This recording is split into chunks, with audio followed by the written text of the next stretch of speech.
बहुत दिन पहले की बात है। एक गांव में रिया, रूपा और रोहिणी नाम की 3 बहन रहती थी।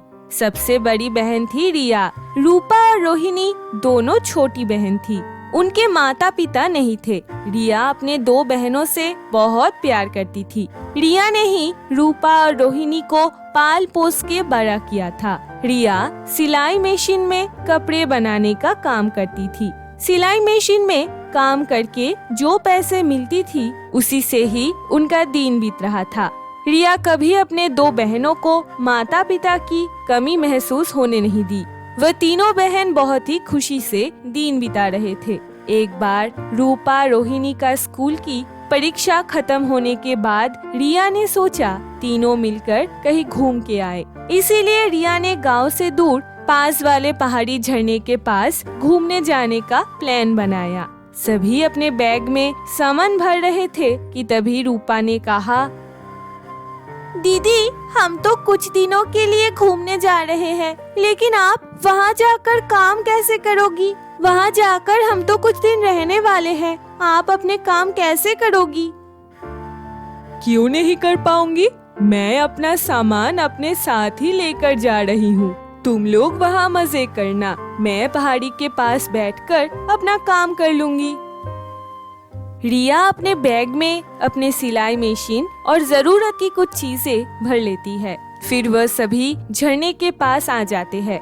वह लोग झरने के पानी में मौज करने लगे। वह लोग झरने के पास एक टेंट बनाकर रहने भी लगे। शाम के वक्त तीनों ने किसी की रोने की आवाज सुनी। क्या बात है, इस जंगल में कौन इतने रात को रो रही है? फिर तीनों जंगल में रोने की आवाज कहाँ से आ रही है ये ढूंढने निकल पड़ती है। कुछ देर जाने के बाद वह तीनों देखते हैं झरने के पानी में बहुत सारी परियां नहा रहे थे और उसके पास बैठकर एक परी रो रही थी। मैं पानी में खेलने के वक्त अपनी लहंगा फट गई। अब मैं क्या करूँगी? मेरी माँ मुझे बहुत डांटेगी।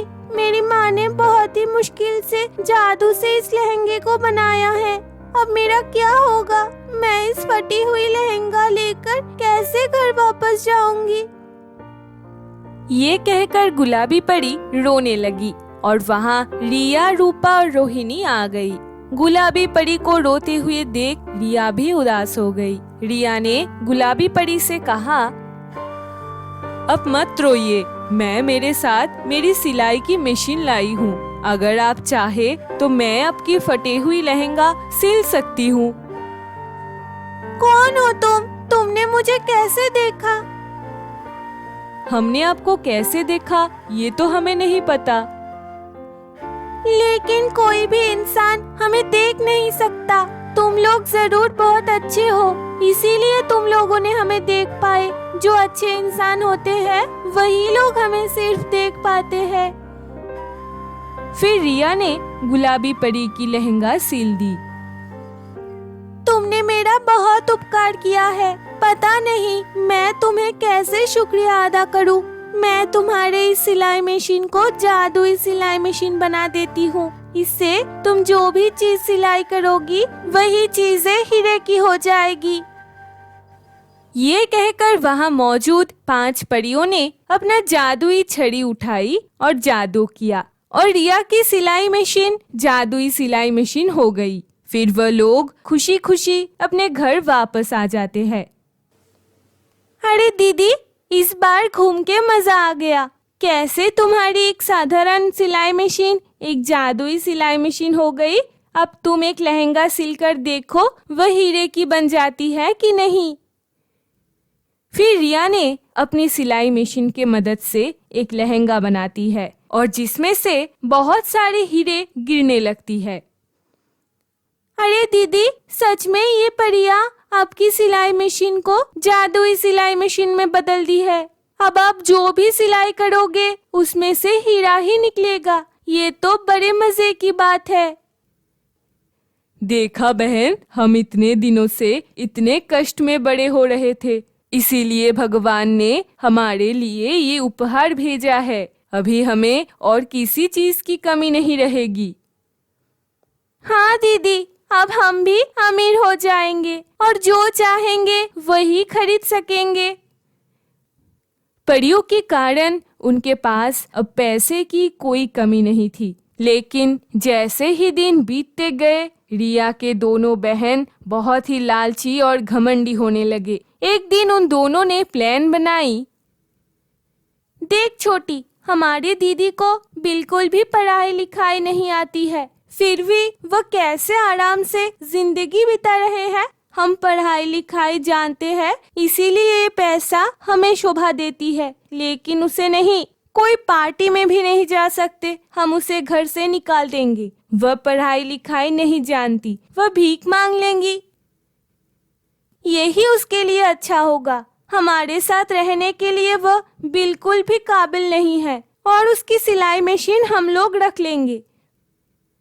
फिर रूपा और रोहिणी ने अगले दिन अपनी बड़ी बहन को घर से निकाल दिया और बड़ी बहन के पास से उसकी जादुई सिलाई मशीन अपने पास रख लिया।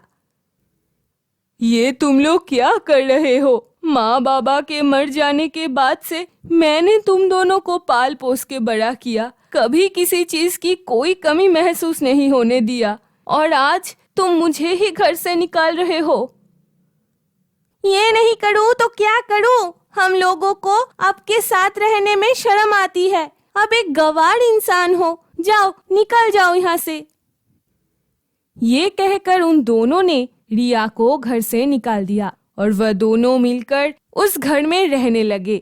एक दिन जब रूपा उस सिलाई मशीन में कपड़े बना रही थी, तभी अचानक कपड़ा एक सांप में बदल गया और वह सांप उन दोनों को डसने आई और कहने लगी, तुम लोग बहुत ही बुरे हो। परियों ने ये जादुई सिलाई मशीन तुम लोगों को नहीं, तुम्हारी बड़ी बहन को दिया था, और तुम लोग तुम्हारे उस बड़ी बहन को घर से ही निकाल दिया। अभी भी तुम्हारे पास वक्त है। अगर बचना चाहते हो तो जाओ और अपनी बहन से माफी मांगकर उसे फिर से वापस घर ले आओ। सांप को देखकर वह लोग डर जाते हैं और अपनी गलती समझ जाते हैं। फिर वह दोनों अपने दीदी से माफी मांगने जाते हैं। हमें माफ कर दो दीदी, हमने लालच में आकर ऐसा किया, हमसे भूल हो गई।